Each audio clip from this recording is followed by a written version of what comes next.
നല്ലൊരു ജീവിതം നയിക്കണമെന്ന് വലിയ ആഗ്രഹമുണ്ട്. പക്ഷെ എന്തോ സാധിക്കുന്നില്ല. എൻ്റെ കുടുംബം ഒന്ന് മര്യാദയ്ക്ക് നന്നായിട്ട് മുന്നോട്ട് പോയിരുന്നെങ്കിൽ എന്ന് ആഗ്രഹമുണ്ട്, എന്തോ പറ്റുന്നില്ല. ആഗ്രഹമുണ്ട്, പക്ഷേ സാധിക്കുന്നില്ല. അങ്ങനെയുള്ള കാര്യമാണ് ഇന്ന് നിങ്ങൾ പ്രാർത്ഥിക്കേണ്ടത്. ആഗ്രഹമുണ്ട്, എനിക്കൊരു നല്ല ഭാര്യയായി ജീവിക്കണം, പക്ഷെ എന്തോ സാധിക്കുന്നില്ല. പെട്ടെന്ന് ദേഷ്യപ്പെട്ട് പോവുക, ചെറിയ കാര്യത്തിന് വഴക്കുണ്ടാക്കി പോവുക. എനിക്കൊരു നല്ല ഭർത്താവായി ജീവിക്കണമെന്ന്, പക്ഷെ സാധിക്കുന്നില്ല.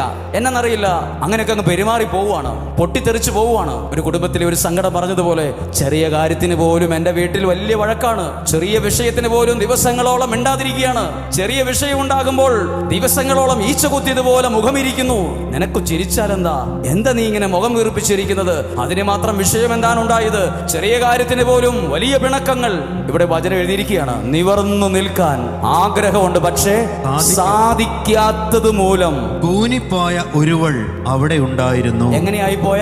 കൂനിപ്പോയാൾ. എത്ര വർഷം? 18 വർഷം പുള്ളിക്കാരത്തി കൂനിയായി നിൽക്കുന്നത്. അപ്പോൾ 18 വർഷമായി ഈ വ്യക്തി മനുഷ്യരുടെ മുഖം കാണാൻ ഒരുപാട് കഷ്ടപ്പെട്ടിട്ടുണ്ടാകും. കാരണം കൂനി നിൽക്കുന്ന ഒരാൾ കൂടുതലായി കാണുക മനുഷ്യന്റെ പാദങ്ങളാണ്. 18 വർഷമായി എത്ര കല്യാണത്തിന് പോയിട്ടുണ്ടാവും. ആ കല്യാണ വീട്ടിൽ ആ വ്യക്തി മാത്രം പ്രത്യേക അവസ്ഥയിലാണ് നിന്നത്, കൂനിയാ നിന്നത്. ഒരു ഫോട്ടോ എടുക്കാൻ വിളിച്ചാൽ ആ വ്യക്തിക്ക് കിട്ടുന്നത് അവഗണനയാണ്. അങ്ങോട്ട് മാറിയിക്കാൻ പറയും. എല്ലാവരും നേരെ നിൽക്കുമ്പോൾ ഒരാള് വളഞ്ഞു നിൽക്കുന്നു, കൂനി നിൽക്കുന്നു. എവിടെ ഒരു വിലയില്ല. കല്യാണത്തിന് പോയിട്ടുണ്ടായാലും കൂനി നിൽക്കണം, ഇനി ഒരു ആദ്യ കുർബാനയ്ക്ക് പോയാലും കൂനി നിൽക്കണം, ഇനി ഒരു ആഘോഷത്തിന് പോയാലും കൂനി നിൽക്കണം, ഒരു പള്ളിപ്പെരുന്നാളിന് പോയാലും വളഞ്ഞു നിൽക്കണം. ഒത്തിരി വിഷമമുണ്ടാകും ഇയാൾക്ക് മനസ്സിൽ. പക്ഷെ അടുത്ത വാക്യം വളരെ ശ്രദ്ധിക്കണം. യേശു അവളെ കണ്ടപ്പോൾ. അപ്പൊ അതിന്റെ അർത്ഥം എന്താ?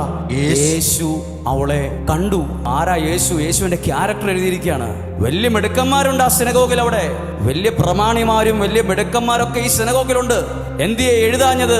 ആ വലിയ ആളെ യേശു കണ്ടു, ആ വലിയ പ്രധാനിയായ അധികാരി യേശു കണ്ടു എന്നല്ല എഴുതിയിരിക്കുന്നത്. വളഞ്ഞുകൂടി നിൽക്കുന്ന, നേരെ നിൽക്കാൻ പോലും സാധിക്കാത്ത വിധം കൂനിപ്പോയ, 18 വർഷമായി ഇങ്ങനെ നിൽക്കേണ്ട ഒരു സാഹചര്യത്തിൽ ഇരുന്ന ഒരാളെ യേശു കണ്ടു. യേശു കണ്ടു. നിങ്ങൾ ശരീരം കൊണ്ടല്ല കൂനിയത്, മനസ്സിന്റെ വേദന കൊണ്ടാണ്. ഒരാൾ പറഞ്ഞു, കാലിൽ ഒരു മുള്ളുകൊണ്ടാൽ കാലിൽ മാത്രമേ വേദനയുള്ളൂ, കയ്യിലൊരു കത്തി കൊണ്ട് മുറിഞ്ഞാൽ കയ്യിൽ മാത്രമേ വേദനയുള്ളൂ.